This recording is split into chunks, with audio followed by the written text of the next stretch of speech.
Today is Tuesday, September 25th. We're here with Jonathan Ornstein, Chairman and CEO of Mesa Airlines. Thanks for being with us, Jonathan. Thank you very much.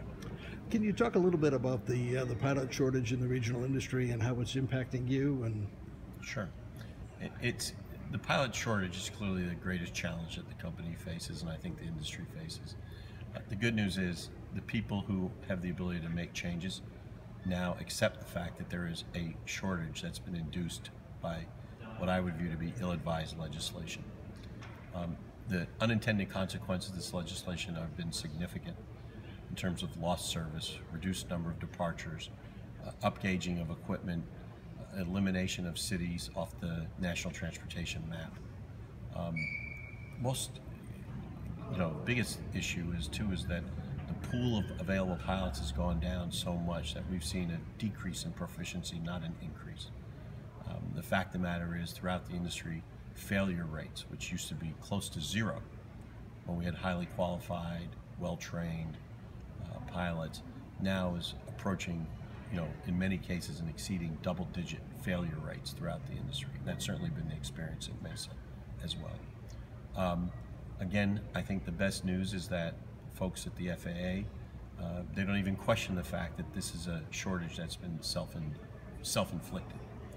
I would say it's probably a pretty fair statement that almost every regional airline, with the exception of just a couple who have in fact downsized recently, are short pilots from the level that they would like to be able to fly at, and that includes Mesa. That being said, Mesa's had good success since putting our new pilot contract into place. We're now hiring over 50 pilots a month. Our attrition has declined significantly, and I think we're back on track to get to where we want to be. But that being said, there are alternatives that I think should be explored. First and foremost, and I know a lot of people feel that I'm tilting at windmills, they should just fix the law. It's a bad law, they should just fix it. There's a lot of political pressure against it, unfortunately. So that being said, if in fact 1,500 hours is some golden standard, let's just declare that there's a shortage of pilots in this country, like we've done in the past with other professions. And what that would do is allow us to effectively import pilots from other countries with 1,500 hours who could fly our aircraft until such time as we could fix the problem domestically. Even today I was in a New York City hotel on a recent roadshow, and there were a bunch of Lufthansa crews, and I was talking to some of the FOs. They all had less than 1,000 hours, and they're flying not narrow bodies, but 747s, A380s, A330s, and they're flying them right over New York, and it just seems to me that we're just so impacting such a critical industry that it just doesn't make sense. So if in fact one of the ways we could solve it is just by, as I said, declaring a shortage. The other thought that I had was, I don't think anyone would disagree that doing lazy eights in a 172 above a practice area in the Pacific Ocean is not really going to prepare you to fly as E-Jet or a CRJ, whereas we could put our training pilots in a cockpit, in a jump seat, and walk them through the instruments, walk them through procedures, have them in the actual aircraft. Why wouldn't they be able to get credit for that as opposed to just flying around in practice, where literally you could train someone in 5 hours to do that? So I think there are alternatives, and I'm hopeful that the FAA will take action. It seems as if they understand the problem, and the impact is significant. And I just hope it doesn't get to the point too late where, for example, when we had the previous big initiative under the guise of safety back in 1997, and we went from 135 to 121 for 19 and 30-seat aircraft. What was the ultimate result? We wiped out the industry. The whole industry. 2,500 aircraft now parked. Hundreds of cities lost all their service. The state of New Mexico had, over 100 intra-New Mexico flights. They now have 0.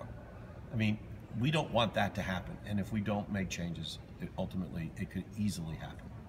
Well, the other aspect that I noticed is I got my pilot's license in 1971, and things haven't changed a hell of a lot since that time. Yeah, well, I mean, I think what's happened is, for a long time, part of the problem is we do need to recruit more people into the industry. But what's happened is with the consolidation and the economic boom that we've seen and the stability that you now see in the industry, becoming an airline pilot's a really good job.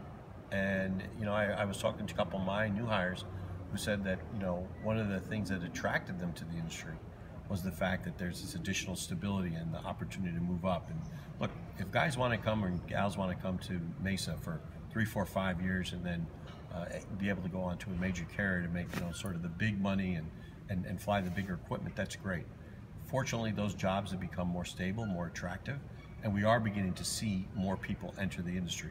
But it's going to take years to unwind the damage that we've done over the last few years. And I think during that period of time, we need to take some big measures in order to save the industry. And we shouldn't forget the fact that retirements at the major carriers really accelerate in 3 years. We've got a couple years where we can take action. I just hope we don't wait until it's too late, because you look at 3, 4 years out and the retirements just go through the roof.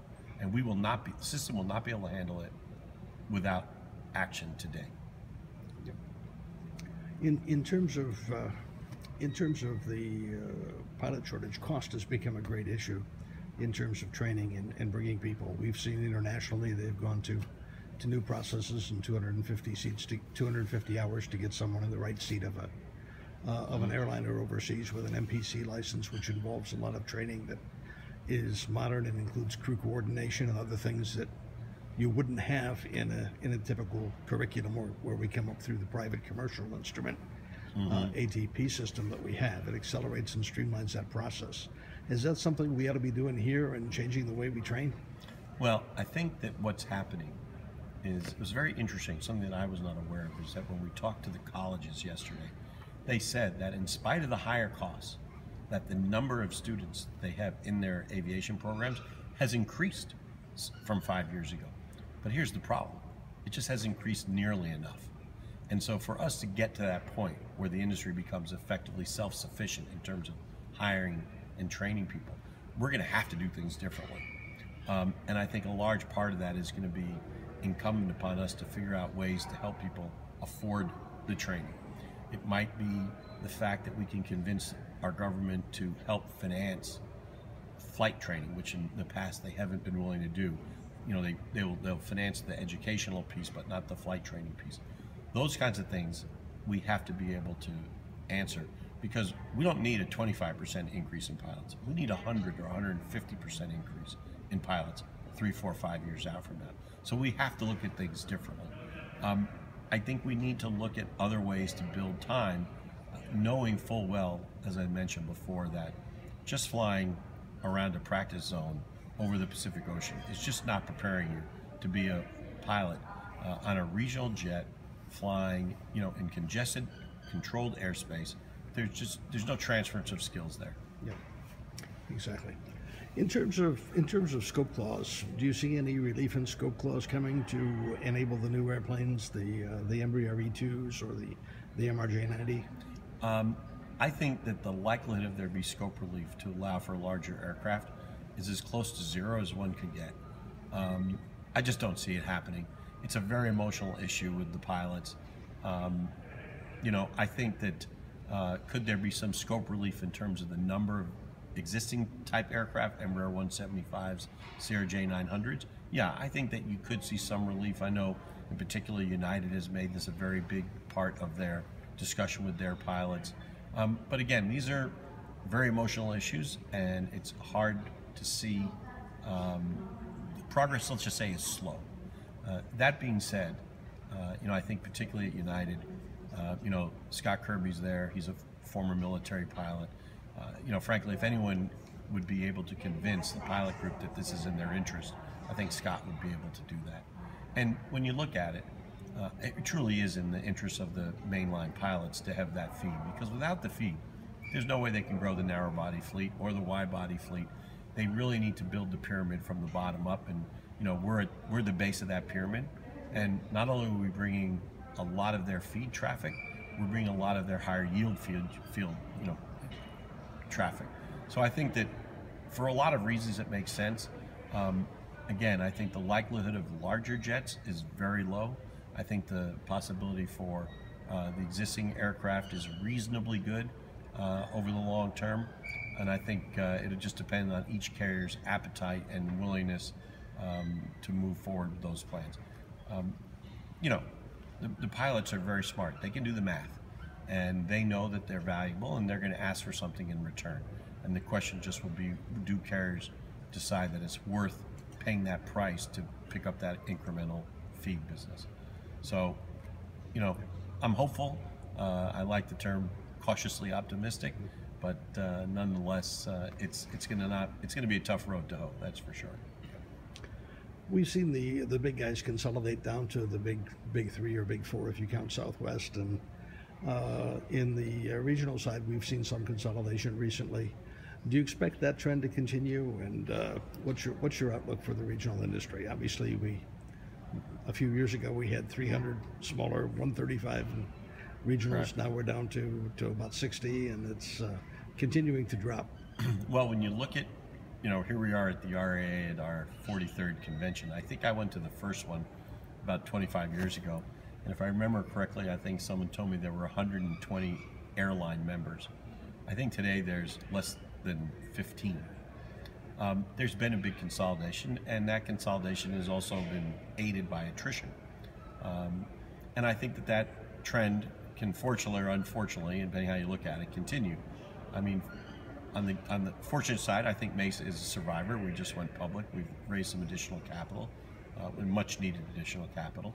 And I think we're pretty well positioned to be a competitive and effective carrier. That being said, there's always challenges in this business, so one thing it does teach you is to be humble, and so I won't say that anything is a done deal, but I think we're pretty well positioned. I think that there could be some additional consolidation. A lot might be driven by the whole pilot shortage and the ability to attract pilots. In particular, you know, we are challenged to do so, and we operate a good fleet, all large jets, very rapid advance upgrade opportunities. For the carriers that are operating smaller aircraft, I think the challenge could be insurmountable without change. You know, Doug Voss is a good friend of mine, operated 1900s longer than anybody else. I literally think Doug should be the manager of the year, the manager of the century, the manager of the decade, whatever, because to be able to operate in this environment, I don't know how folks will do it. And that may go all the way up to 50 seaters. You know, when it becomes tougher to recruit, pilots are going to go with you know, where they think they have the best career opportunity. So that consolidation could easily continue to the point where you could be down to 5 or 6 big regional carriers. And then the question becomes, you know, how many of us remain independent? How many end up being owned by our partners? And clearly there are pros and cons in both of those approaches. You know, and we can see both sides of the argument. But right now, you know, we're happy to be independent and continue to grow our business accordingly. Okay. Final question. We've seen fuel prices rise, and obviously working with your partners in fleet planning, what implications does that have for the regionals right now? Well, you know, normally when you saw fuel price increases, you know, the smallest aircraft are the ones that are sort of on the fuel teeter-totter, primarily the 50-seaters. You know, one of the big problems Mesa had was we had a big 50-seat fleet, 125 aircraft, when fuel prices went to 140, and our partners found the aircraft unattractive as a result of economic obsolescence, as a result of fuel prices, and didn't renew contracts. That certainly could potentially impact the regional industry. However, the other piece of it is, you know, when you look at the aircraft that folks are operating, whether they be CRJ 700s, 900s, Embraer 175s, there really is no replacement aircraft that is all of a sudden more fuel efficient. And so generally speaking, when carriers replace aircraft, it's because of an improvement in technology and improvement in operating efficiencies. You don't see aircraft that are able to do that. So I actually feel that the existing aircraft could be in service for quite some time. And, you know, barring a movement of fuel above 150, where, you know, then I think a lot of aircraft become questionable economically. I think the regional fleet as it stands today is pretty secure in terms of the 70-seat and above aircraft. You know, it is a shame that some of the newer generation aircraft are, in fact, more efficient. But you know, it's sort of ironic that part of the efficiency is better engines, but unfortunately those engines weigh more, Yep. and then put them out of scope. So I think that the higher fuel prices, my bigger concern is the impact that they have on our partners. You know, having our partners do well is important to our business. And, you know, I'd love to see fuel at $20 and our partners minting money. That just bodes well for us. If fuel prices were to go to 100, it would put more pressure on our partners, which ultimately would lead to more pressure on us, which is understandable. I mean, they're going to be under more, you know, financial constraints than they would otherwise. So that's when I keep an eye on fuel. I'm really thinking more about what's the impact on our partners. That's great. Thanks for being with us, Jonathan. Oh, my pleasure. Thank you very much.